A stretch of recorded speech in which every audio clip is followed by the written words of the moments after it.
Hello friends, David Noceti here, and I've got a bit of a combo video for you today. A couple of months ago, I had a maternity client who absolutely loves dressing up. And when I say loves, I mean that for Halloween last year, she dressed as something different each day of October. That's right, 31 costumes. So when she told me that she wanted to do a Snow White maternity session, I knew I was in for a treat. And the photos turned out great. We found a nice wooded area close to home. She and her husband looked amazing. I mixed daylight with 1 to 2 off-camera flashes throughout the session, and I even got my lovely wife to come out and shoot with me. They loved the photos, but at the end of the sales session, she asked if it would be possible to put some animated characters into the scene.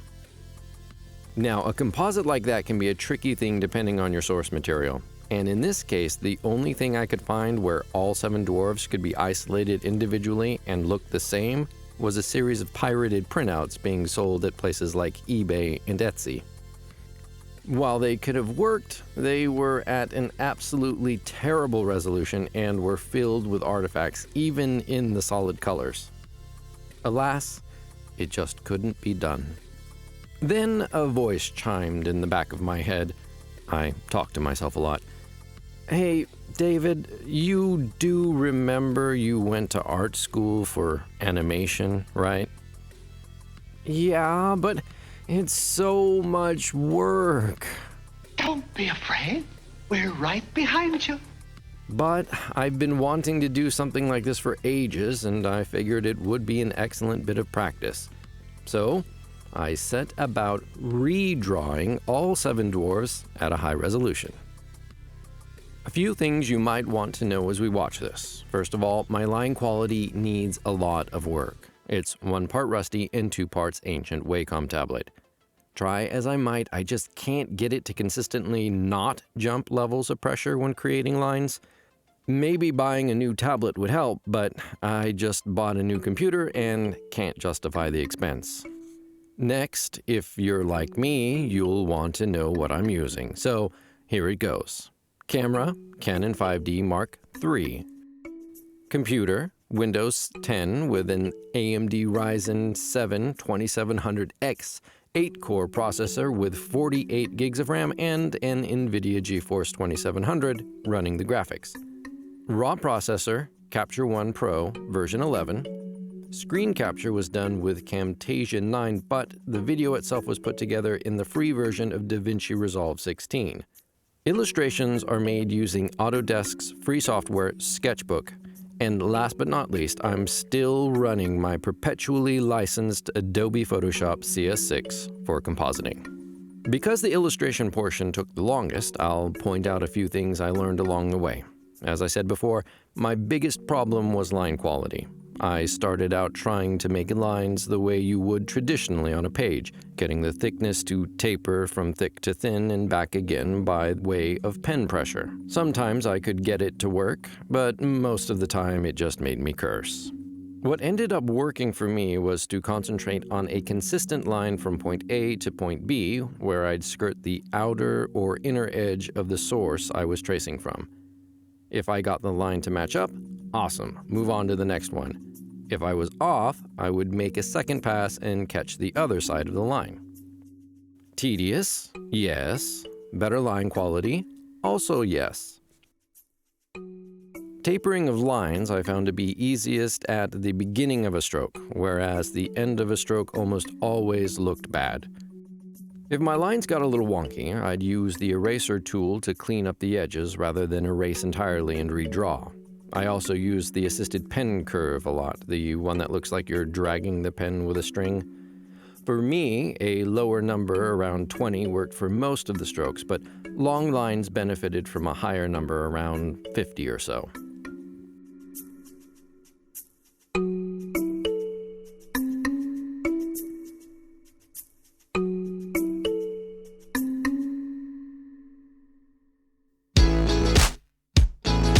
SketchBook also has guides that were a lifesaver for things like eyes and buttons.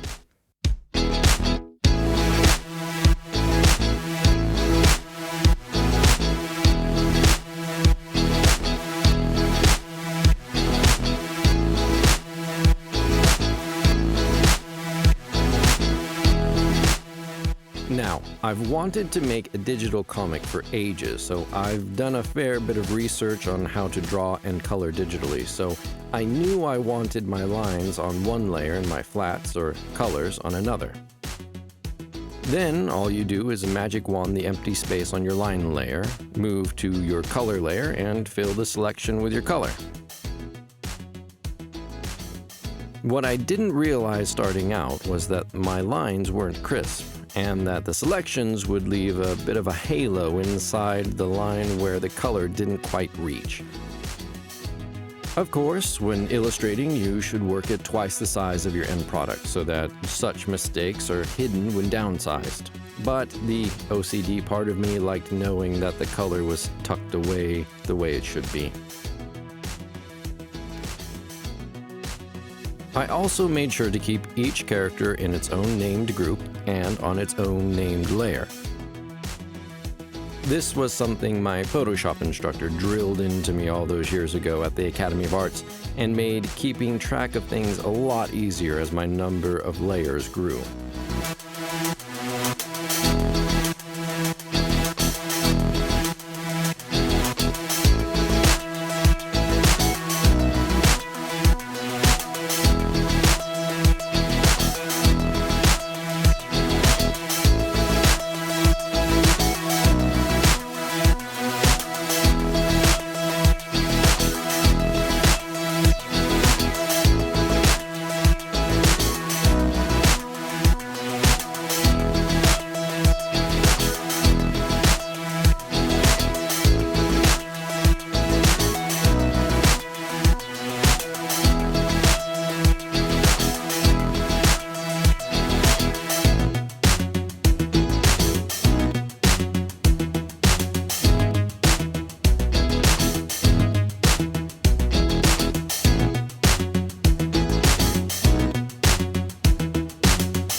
When I was all done in SketchBook, I saved my file as the native TIFF for posterity, and then as a PSD file that I brought over to Photoshop, where I then flattened each character and drug and dropped all of them into my already retouched photo. After figuring out placement, getting Seven Dwarfs into one frame is a bit of a trick when you didn't plan on doing it from the outset. I set about masking off the bits that would be hidden behind parts of the photograph, giving them a sense of being in the actual frame.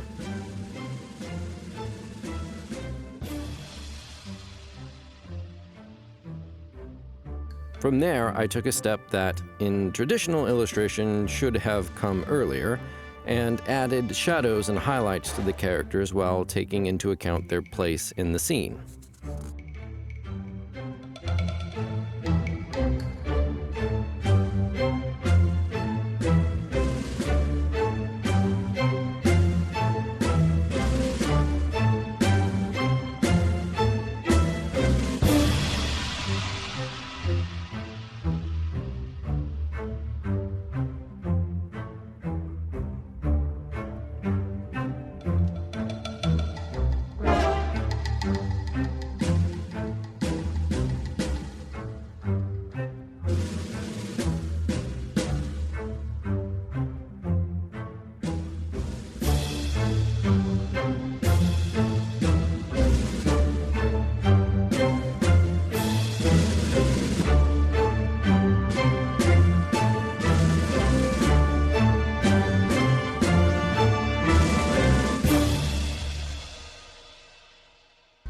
If you've enjoyed what you've seen here, please be sure to like, subscribe, and definitely click that little bell. I'm not a consistent YouTuber, so you won't be getting spammed with notifications from this channel.